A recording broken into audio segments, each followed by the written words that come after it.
नमस्ते छात्रों, हिंदी के तसिका में आपका सभी का स्वागत है। छात्रों, इससे पहले मेरे चैनल को सब्सक्राइब कीजिए और बेल आइकॉन पर क्लिक कीजिए।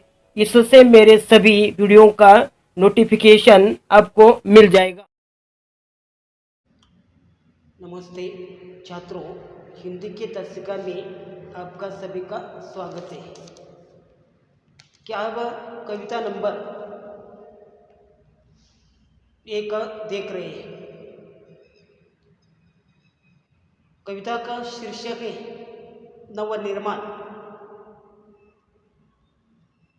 कवि त्रिलोजी ने यह चतुष्पदी लिखी है और इस चतुष्पदी के माध्यम से कि पिछली दशक में आपने देखा है तथा अन्याय, अत्याचार, विषमता और निर्बलता पर विजय पाने का आह्वान किया गया है।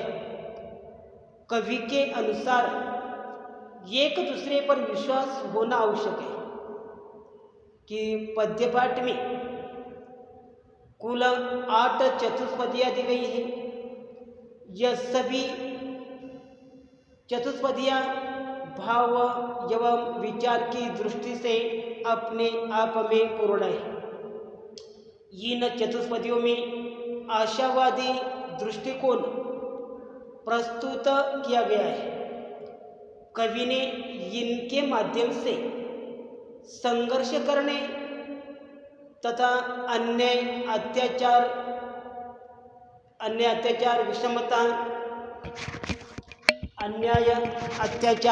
विषमता और निर्बलता पर विजय पाने का आह्वान किया गया है।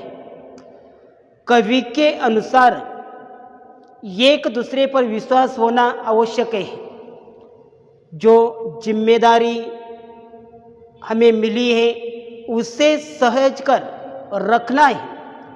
जो एक दूसरे से जुड़े हैं उनके बंधन एवं विश्वास को तोड़ नहीं सकते।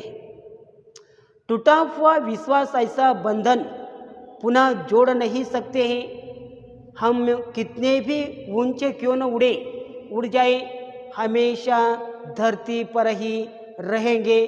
जो अटल सत्य है कि यह पिछले तासिका में आपने देखा है। और उसी प्रकार कवि कहते हैं कि अन्याय, अत्याचार, विषमता और निर्बलता पर विजय पाने का आह्वान इस चतुष्पदी के माध्यम से किया गया है। कवि के अनुसार एक दूसरे पर विश्वास होना आवश्यक है। जो जिम्मेदारी हमें मिली है उसे सहेज कर रखना है। जो एक दूसरे से जुड़े हैं उनके बंधन एवं विश्वास को तोड़ नहीं सकते। टूटा हुआ विश्वास एवं बंधन पुनः जोड़ नहीं सकते।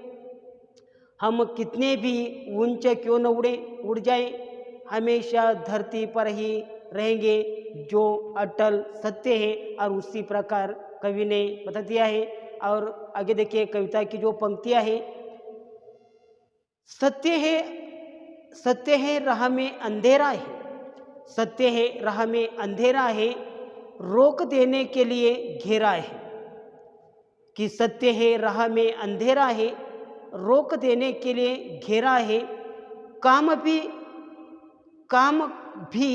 और तुम करोगे क्या, काम भी और तुम करोगे क्या, बढ़ चलो सामने अंधेरा है, बढ़ चलो सामने अंधेरा है।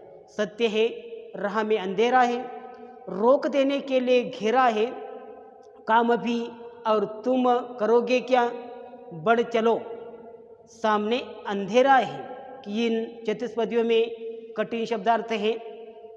घेरा यानी दीवार, बड़ा बाढ़ आदि से चारों ओर से घिरा हुआ स्थान है। कि यह घेरा यानी दीवार, बाढ़ आदि से चारों ओर से घिरा हुआ स्थान है।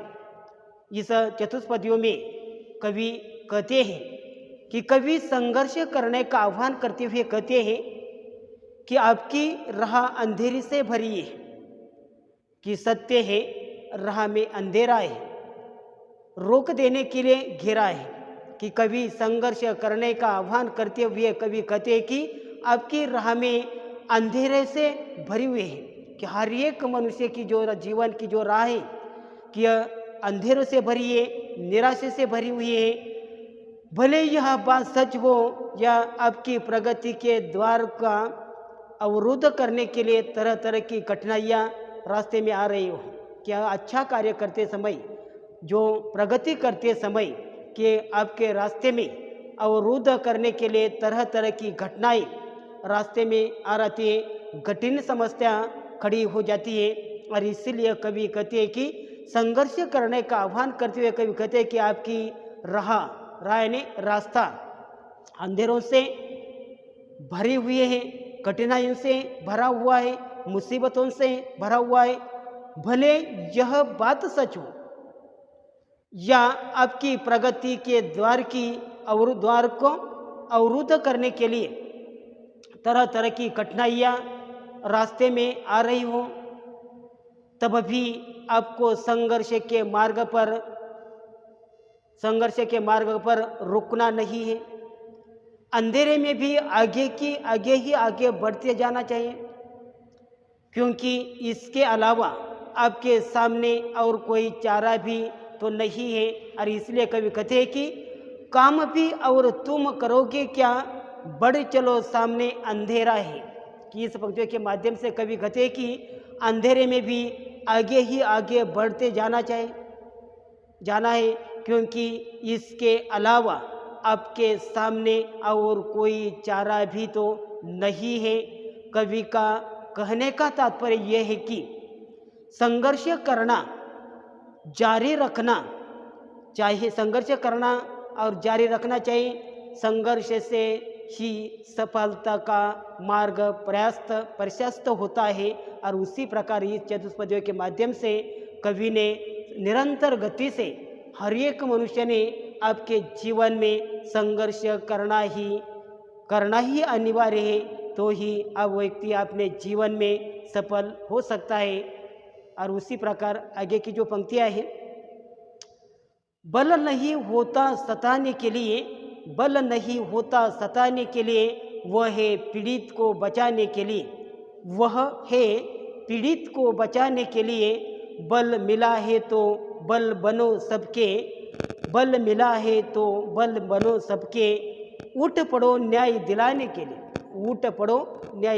के लिए। और इस चतुष्पदी में कटी शब्दार्थ है बल, शक्ति, ताकत, सताना, कष्ट या दुख देना, पीड़ित जिसे सताया गया हो, बल बनना, मदद के लिए आगे आना, बल, शक्ति, ताकत, सताना, कष्ट या दुख देना, पीड़ित जिससे सताया गया हो, बल, मदद के लिए आगे आना। इस पंक्तियों के माध्यम से, इस चतुष्पदियों के माध्यम से कवि कहते हैं कि मनुष्य को निरर्थक कार्यों के लिए अपने बल का प्रयोग नहीं करना चाहिए। कि कवि कहते हैं कि मनुष्य को निरर्थक कार्यों के लिए अपने बल का प्रयोग नहीं करना चाहिए, उसका प्रयोग सार्थक कार्यों के लिए होना चाहिए, वे कहते हैं कि मनुष्य के पास बल किसी असहाय पीड़ित व्यक्ति को सताने के लिए नहीं होता, बल्कि वह किसी असहाय या पीड़ित व्यक्ति की रक्षा करने के लिए यह बल होता है। कवि बलवान व्यक्तियों को संबोधित करते हुए कहते हैं, यदि ईश्वर ने तुम्हें शक्ति प्रदान की है तो तुम सभी कमजोर लोगों के बल बनकर उनको न्याय दिलाने का काम लग जाओ, तभी तुम्हारे बल की सार्थकता होती है। और उसी प्रकार इस जो चतुष्पदी के माध्यम से कवि कहते हैं कि मनुष्य को निरर्थक कार्यों के लिए अपने बल का प्रयोग नहीं करना चाहिए। उसका प्रयोग सार्थक कार्यों के लिए होना चाहिए। वे कहते हैं कि मनुष्य के पास बल किसी असहाय पीड़ित व्यक्ति को सताने के लिए नहीं होता, बल्कि वह किसी असहाय पीड़ित व्यक्ति की रक्षा करने के लिए होता है। कवि बलवान व्यक्तियों को संबोधित करते हुए कहते हैं कि यदि ईश्वर ने तुम्हें शक्ति प्रदान की है तो तुम सभी कमज़ोर लोगों के बल बनकर उनको न्याय दिलाने का काम में लग जाओ, तो तभी तुम्हारे बल की सार्थकता हो जाएगी। आगे की चतुष्पदी देखिए, जिसको मंजिल का पता रहता है, जिसको मंजिल का पता रहता है, पथ के संकट को वही सताए। जिसको मंजिल का पता रहता है, पथ के संकट को वही सताए। ये एक दिन सिद्धि के शिखर पर बैठे, एक दिन सिद्धि के शिखर पर बैठे, अपना इतिहास वही कहता है, अपना इतिहास वही कहता है। कि इन चतुष्पदी में कठिन शब्द आते हैं। मंजिल, जिसको मंजिल का पता रहता है, मंजिल पड़ाव, पथ के संकट को वही सताए। पथ मार्ग, यह अर्थ है प्रयास करने का तरीका। एक दिन सिद्धि के शिखर पर बैठे, सिद्धि यानी सफलता, शिखर चोटी शीर्ष। कभी इस चतुष्पदियों में कभी कहते हैं कि जिस व्यक्ति को अपनी सफलता की मंजिल की जानकारी हो जाती है, वह व्यक्ति अपने मार्ग में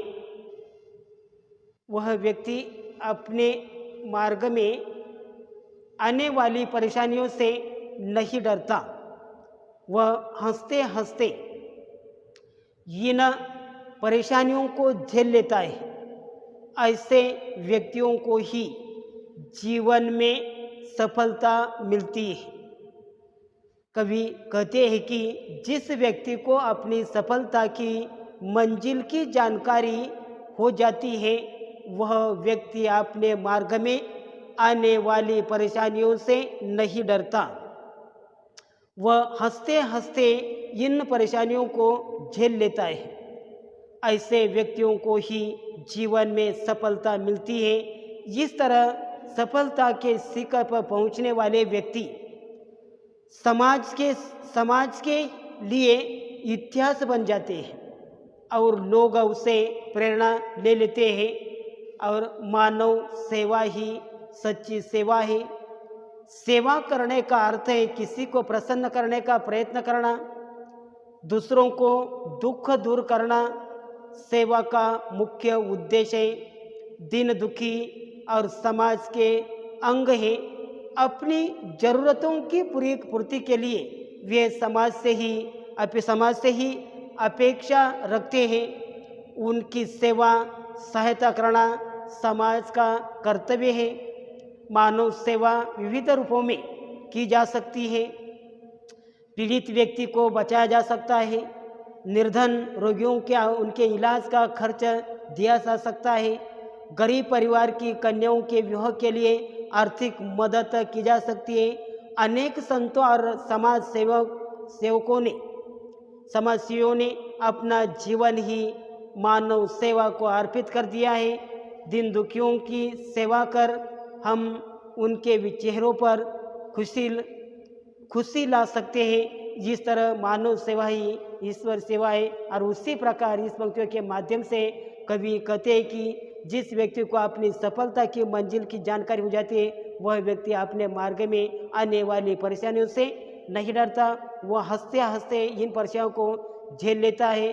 और जो ऐसे व्यक्तियों की जीवन में सफलता मिलती है, इस तरह सफलता के शिखर पर पहुंचने वाले व्यक्ति समाज के लिए इतिहास बन जाते हैं। और उसी प्रकार ये पंक्तियों के माध्यम से कि कवि ने कहा है कि कवि कहते हैं कि मनुष्य को निरर्थक कार्यों के लिए अपने बल का प्रयोग नहीं करना चाहिए, उसका प्रयोग सार्थक कार्यों के लिए करना चाहिए, दूसरों को सताने के लिए नहीं करना चाहिए। और वही व्यक्ति जीवन में सफल हो जाता है और आने वाले परेशानियों से नहीं डरता। निरंतर गति से संघर्ष से हंसते हंसते परेशानियों को झेल लेते हैं। वही व्यक्ति आगे जाकर प्रेरणा लेते हैं और उसी प्रकार कि आज के तासिका में यह तासिका यही खत्म हो जाएगी और आगे की जो कविता है आगे के तासिका में